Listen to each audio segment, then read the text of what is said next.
ബോർഡിനെതിരെ ആദ്യ ആരോപണമായി വന്ന ഒരാളാണ് ഉണ്ണികൃഷ്ണൻ പോറ്റി. പിന്നീട് ഇപ്പം പ്രതിപട്ടികയിൽ ഉൾപ്പെടുന്ന സാഹചര്യമാണ്. പിന്നീട് ആരോപണം ഉന്നയിച്ച ഒരാളാണ് അല്ലെങ്കിൽ ചില വെളിപ്പെടുത്തൽ നടത്തിയാണ് ഈ സ്മാർട്ട് ക്രിയേഷൻ്റെ അഭിഭാഷകൻ. ഇപ്പോൾ അവരും സംശയത്തിന് നിലയിലായിരിക്കുകയാണ്. ഇപ്പോൾ ഇത്തരം ആരോപണങ്ങൾ ഉന്നയിക്കുന്നവരുടെ സംശയത്തിന് നിലയിലേക്ക് വരുമ്പോൾ ഇവരുടെ ആരോപണങ്ങളൊക്കെ സംശയിക്കേണ്ടതായിട്ടുള്ള സാഹചര്യങ്ങളില്ല. ഞാൻ പറയുന്നത് ഇത് നമ്മൾ ഈ ആഗോള അയ്യപ്പ സംഗമത്തിന് മുമ്പ് ഈ രാത്രിയുടെ മറവിൽ ദേവസ്വം ബോർഡ് സ്വർണ്ണക്കൊള്ള നടത്തി എന്നുള്ള രീതിയിലാണ് വാർത്തകൾ വന്നത്. പിന്നെ ഞങ്ങൾ എടുത്തുകൊണ്ട് പോയി ആദ്യം നവീകരിക്കാൻ കൊണ്ടുപോയതിനെ സംബന്ധിച്ചായിരുന്നു ആദ്യം പരാതി വന്നത്. സ്പെഷ്യൽ കമ്മീഷനെ അറിയിക്കാൻ വിട്ടുപോയി എന്നുള്ളത്. അപ്പോൾ തന്നെ കോടതി അതിൽ ഇടപെടുകയും അത് നിർത്തിവരിക്കാൻ പറയുകയും ചെയ്തു. സ്വാഭാവികമായും ദേവസ്വം ബോർഡ് വിജിലൻസ് എസ് പിയെ അന്വേഷണ ചുമതല ഏൽപ്പിച്ചു. അദ്ദേഹം അത് കൃത്യമായി അന്വേഷിച്ചു. അതിൻ്റെ പ്രൊസീജിയറും മറ്റു കാര്യങ്ങളും ഒക്കെ തന്നെ അന്വേഷിച്ച് കോടതിയിൽ റിപ്പോർട്ട് കൊടുത്തു. ആ റിപ്പോർട്ടിൽ പറയുന്നത് എല്ലാ പ്രൊസീജിയറും പാലിച്ചിട്ടുണ്ട്. പക്ഷേ ഒറ്റ കാര്യം, സ്പെഷ്യൽ കമ്മീഷനെ അറിയിക്കണം എന്നുള്ള കാര്യം അറിയിക്കാൻ താമസിച്ചു പോയി. അതിലൊരു ഖേദപ്രകടനവും ദേവസ്വം സെക്രട്ടറിയുടെ ഭാഗത്ത് നിന്നുണ്ടാവുകയും തുടർന്ന് ആ നടപടിക്രമങ്ങളെല്ലാം ബാക്കിയെല്ലാം കൃത്യമാണ് എന്ന് കോടതിക്ക് ബോധ്യപ്പെടുകയും തുടർന്ന് ആ പ്രോസസ്സ് ചെയ്യാൻ അനുമതി നൽകുകയും അത് തുടർന്ന് ഇങ്ങോട്ടേക്ക് കൊണ്ടുവരാനുള്ള അനുമതിയും നൽകി കഴിഞ്ഞു. അപ്പോൾ അതവിടെ തീരുകയാണ്. ആ വിവാദം അവിടെ നിന്ന് തീരുകയാണ്.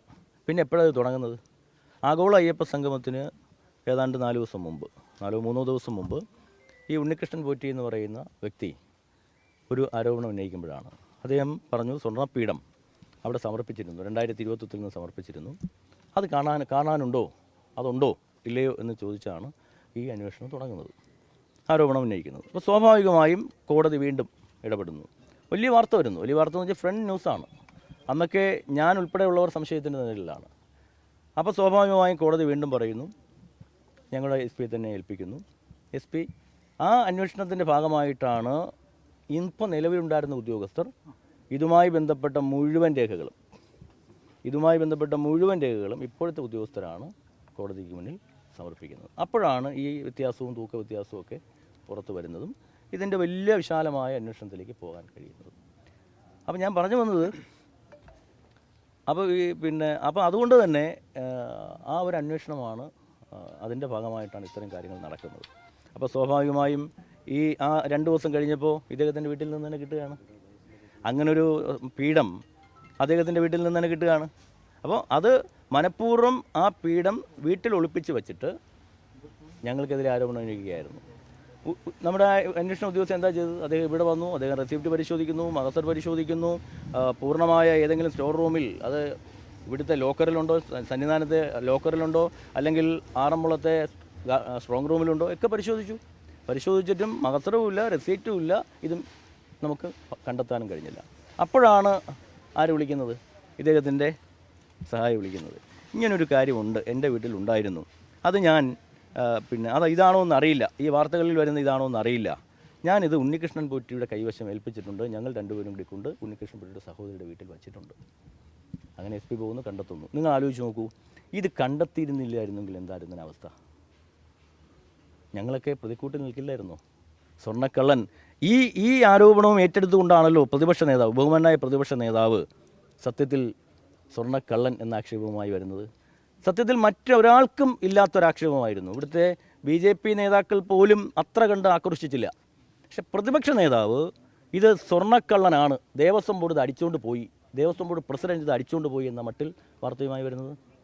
അപ്പോൾ സ്വാഭാവികമായ ഗൂഢാലോചന ഇല്ലേ എന്ന് ഞങ്ങൾ സംശയിക്കുന്നു. പക്ഷേ ഈ സ്വർണം പീഡനം എന്ന സംഭവത്തിന് വരുന്നതിന് തൊട്ട് മുൻപേ തന്നെ ദേവസ്വം വിജിലൻസിനെ കോൺസ്റ്റിറ്റ്യൂട്ട് ചെയ്ത് മഹസറിലെ സംശയങ്ങൾ പ്രകാരം 99-ലെ സ്വർണ്ണപ്പാളിയുമായി ബന്ധപ്പെട്ട് അന്വേഷണം ഹൈക്കോടതി തുടങ്ങിയിട്ടുണ്ട്. അതല്ല, എപ്പോഴാണത് ഉണ്ണികൃഷ്ണൻ? അതല്ല, അതിനുശേഷമുള്ള ഞങ്ങളുടെ ഉദ്യോഗസ്ഥർ സ്വാഭാവികമായും ഇതിൻ്റെ ഈ പറയുന്ന രേഖകളെല്ലാം, ഈ ഉണ്ണികൃഷ്ണൻ പോറ്റി നേരത്തെ അയച്ചിരുന്ന ചില രേഖകളും അതെല്ലാം ഞങ്ങളുടെ ഉദ്യോഗസ്ഥർ ഇവിടുന്ന് കൊടുത്തതിൻ്റെ അടിസ്ഥാനത്തിലാണ് അതൊക്കെ നടക്കുന്നത്. അപ്പോൾ ഞാൻ പറഞ്ഞു വന്നത്, എന്തായാലും ഇപ്പോൾ ചോദ്യം ഗൂഢാലോചന ഉണ്ടായിരുന്നു എന്നുള്ളതല്ലേ. ഞാൻ പറയുന്നത് ഗൂഢാലോചന ഉണ്ടായിരുന്നു എന്ന് ഞങ്ങളെ സംശയിച്ചാൽ എന്താ തെറ്റ്? അപ്പോൾ അതിനുശേഷം വീണ്ടും കാര്യങ്ങളുമായി മുന്നോട്ട് പോകണം. അപ്പം ഞാൻ പറയുന്നത്, ഇത് ഭഗവാന്റെ ഒരു സഹായം കൊണ്ടാണ് സത്യത്തിൽ ഉണ്ണികൃഷ്ണൻ പോറ്റിയുടെ സഹോദരിയുടെ വീട്ടിൽ നിന്ന് കിട്ടിയത്. ഇല്ലെങ്കിൽ ഞാൻ എന്നേ രാജിവെച്ച് പോകേണ്ടി വന്നേനെ. നിങ്ങൾ നോക്ക്, നിങ്ങൾ വിടുവോ?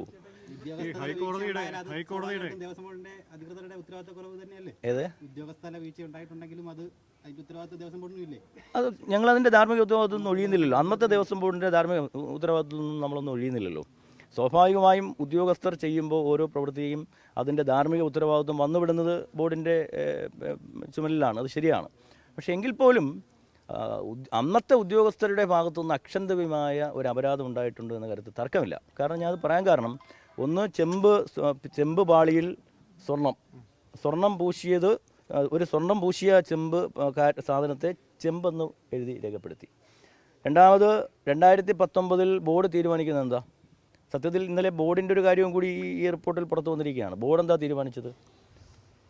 ചെമ്പ് സ്വർണം പൂശുന്നതിന് ഉണ്ണികൃഷ്ണൻ പോറ്റിയുടെ ഉത്തരവാദിത്വത്തിലും പിന്നെ സ്പോൺസർഷിപ്പിലും തിരുവാഭരണം കമ്മീഷണറുടെ മേൽനോട്ടത്തിൽ ശാസ്ത്രവിധി പ്രകാരം എന്നാണ് 2019 ഉത്തരവ്. അത് കമ്മ്യൂണിക്കേറ്റ് ചെയ്യുമ്പോൾ ജയശ്രീ ഒരു ബോർഡ് തീരുമാനിച്ചാൽ ആ ബോർഡ് തീരുമാനം മറ്റ് എക്സിക്യൂട്ടീവ് ഓഫീസിലേക്കും കമ്മീഷൻ ഓഫീസിലേക്കും കമ്മ്യൂണിക്കേറ്റ് ചെയ്യേണ്ടത് സെക്രട്ടറിയാണ്.